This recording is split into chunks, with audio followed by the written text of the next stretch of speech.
All right, Jared, what do we do if we've got a crooked tree? I tend to find these an awful lot in the woods. Yep. How do we get up them?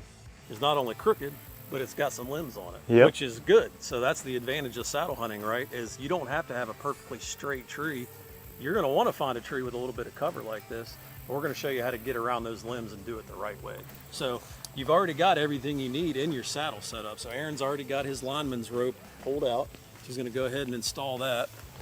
But tell them why this stick is positioned on this side of the tree. You can see that this tree's leaning away from me right here. Yep. This stick is on the back side of the tree. Yep. So you want to use gravity to your advantage. So if you put the stick on this side of the tree, as you climb, gravity's pulling you away from the tree. So by climbing on the back side of the lean, it's actually going to make it a lot easier to climb that way. So you want to climb on the top side of the lean and not on the bottom. All right, so Aaron's got his lineman's belt on. He's going to climb up. All right, so you can see here as Aaron's going up the tree, he's hit this limb right here. And I'm going to show you how to use what you've already got in your saddle to get around this tree the right way. So he's going to pull his tether out, and he's simply going to connect it to the opposite side from his lineman's rope. So he's going to take this loop here in the rope, and he's going to girth hitch it. And that's super easy to do. All right, we're hitching her in. Get that nice and tight, and then he's simply going to run this one around the top of this branch right here.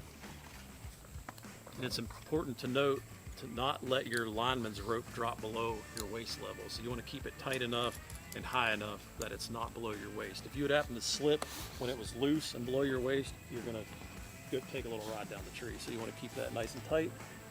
He's got his secondary rope going above the branch, and it's nice and tight, and now he can remove this one.